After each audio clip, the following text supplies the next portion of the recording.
பிரியமானவர்களே, ஆண்டவராகிய இயேசு கிறிஸ்துவின் பரிசுத்தமுள்ள நாமத்தில் யூடியூப் குடும்பங்களுக்கும் மற்றும் நம்முடைய ஃபேஸ்புக்கில் இணைந்திருக்கிற ஜீசஸ் மீட்ஸ் ஃபேமிலிஸ் எல்லாருக்கும் என் அன்பின் வாழ்த்துக்கள். தேவன் ஒவ்வொரு நாளும் உங்களை என்னை நடத்தி வருகிறது நம்மால் புரிந்து கொள்ளவே முடியவில்லை. அவ்வளோ ஆச்சரியமாகவும் கிருபையாகவும் நடத்துகிறார். காரணம், அவருடைய தயவுள்ள கரம் உங்கள் மேலும் என் மேலும் இருக்கிறது. இதுதான் நம்முடைய விசுவாசம், நம்பிக்கை.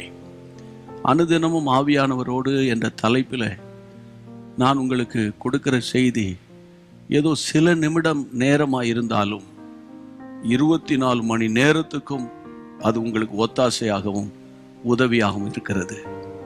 இந்த நாளில் ஆண்டவர் உங்களுக்கு கொடுக்கிற வார்த்தை என்ன தெரியுமா? அப்போஸ்தலர் 2ஆம் அதிகாரம் 14ஆம் வசனம். அப்பொழுது பேதுரு 11 பேரோடு நின்று அவர்களை நோக்கி உரத்த சத்தமாய், யூதர்களை, எருசலேமில் வாசம் பண்ணுகிற ஜனங்களே, நீங்க எல்லாரும் அறிந்து கொள்வீர்களாக என் வார்த்தைகளுக்கு செவி கொடுங்கள். சொல்லுகிறது யார்? பேதுரு. அன்பான தேவனுடைய பிள்ளைகளே, பேதுரு என்றாலே ஒரு கிறிஸ்தவர்கள் மறக்க மாட்டார்கள். அவர் இயேசுவையே அறியேன் என்று மறுதலித்தவர், அவரை பற்றி தெரியாது என்று சொன்னவர். ஆனால் அந்த பேதுரு இந்த 2ஆம் அதிகாரம் ஆரம்ப வசனங்களில் தான் அபிஷேகம் பெறுகிறார். அபிஷேகம் பெற்ற அந்த உடனே அவருக்குள்ளிருந்து வந்த வார்த்தையை பாருங்கள். அதாவது அவர் பேசுகிறதை பாருங்கள். உரத்த சத்தமா, யூதர்களை, எருசலேமில் வாசம் பண்ணுகிற ஜனங்களை, நீங்க எல்லாரும் அறிந்து கொள்வீர்களாக என் வார்த்தைக்கு செவி கொடுங்கள். இந்த வார்த்தையில அவருக்குள் ஒரு தைரியத்தை நான் பார்க்கிறேன். தைரியப்படுத்தும் ஆவியானவர், தைரியத்தை கொடுக்கும் ஆவியானவர். கர்த்தருக்கு ஸ்தோத்திரம். கிறிஸ்தவ வாழ்க்கையில உங்களுக்கு ஒரு தைரியம் இருக்கணும். எந்த சூழ்நிலையிலும் கர்த்தர் நடத்துவார். எப்படியும் கர்த்தர் நடத்துவார். கடைசி நிமிஷத்துல தேவன் அற்புதத்தை செய்வார். கர்த்தர் பார்த்து கொள்வார். அவர் என் கூட இருக்கிறார் என்ற ஒரு அளவு கடந்த ஒரு தைரியம் உங்களுக்கு வேணும். அது எப்படி? அவர் எனக்கு தெரியும், இவர் எனக்கு தெரியும், அப்படி இல்லை.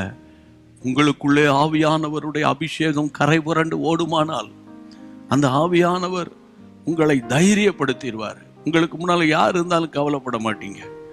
ஆமாம், என் மீட்பர் உயிரோடு இருக்கிறார், அவர் என்னை நடத்துவார் என்ற ஒரு விசுவாச நம்பிக்கை உங்களை அறியாமலேயே உங்களுடைய இரத்தத்தில் அப்படி ஊறிடும். பிரியமானவர்களே, அதனால இந்த நாளை குறித்து கவலைப்படாதீங்க.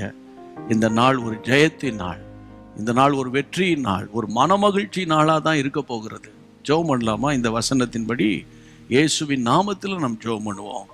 அவர் தைரியப்படுத்துவார், திடப்படுத்துவார். இன்னும் சொல்லட்டா, மற்றவங்களை தைரியம் சொல்லக்கூடிய அளவுக்கு கர்த்தர் உங்களை மாற்ற போகிறார். ஜெபிக்கலாம். எங்கள் பரிசுத்த பிதாவே, உம்முடைய நாமத்தினால ஒருமனப்பட்டு நாங்கள் ஜெபிக்கிறோம். ஆண்டவரே, தைரியத்தை இழந்து அதைரியத்தோடு கலக்கத்தோடு ஒருவேளை பொருளாதாரமோ வியாதியோ குடும்ப கஷ்டமோ அல்லது ஏதோ ஒரு வாழ்க்கையின் சவாலை சந்திக்க முடியாமல் தடுமாறி கொண்டிருந்தால் இப்பொழுது அவர்களுக்குள்ளே 2 மடங்கு அபிஷேகம் இறங்கட்டும். ஆண்டவரே, ஒரு வல்லமையான தைரியத்தை கொடுங்கப்பா. எதையும் சமாளிக்க, எதையும் சந்திக்க, எதையும் மேற்கொள்ள உம்முடைய பிள்ளைகளுக்கு கிருபை தாரும். ஜெபத்தை கேட்ட தேவனுக்கு ஸ்தோத்திரம், ஸ்தோத்திரம், ஸ்தோத்திரம். அப்பா, உமக்கே மகிமை உண்டாவதாக. இயேசுவின் நாமத்தில் பிதாவே, ஆமென். எத்தனை வல்லமை உள்ள ஆவியானவர் உங்களோடு பேசினார் அல்லவா? இனியே நீங்க கலங்குறீங்க, இனி நீங்க ஏன் பயப்படுறீங்க? தைரியமா நில்லுங்க, கர்த்தருடைய நாமத்தில் நில்லுங்க. அவர் உங்களுக்காக எதை வேண்டுமானால் செய்வார். ஒன்று மறந்துடாம டெய்லி சொல்லுவேன், என்னது?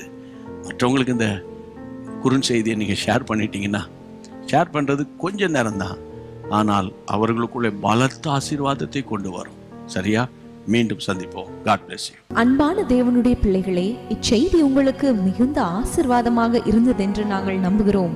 தொடர்ந்து எங்கள் செய்திகளை கேட்டு கர்த்தருக்குள் ஆசீர்வதிக்கப்பட ஜீசஸ் மீட்ஸ் மினிஸ்ட்ரீஸ் என்கிற எங்கள் யூடியூப் சேனலை சப்ஸ்கிரைப் செய்யுங்கள். மேலும் உங்கள் ஜெப உதவிக்கு எங்களோடு நீங்கள் தொடர்பு கொள்ள வேண்டிய தொலைபேசி எண் 9842252836 மற்றும் 7299546363. Email gpsrobinson@hotmail.com. கர்த்தர் உங்களை ஆசீர்வதிப்பாராக.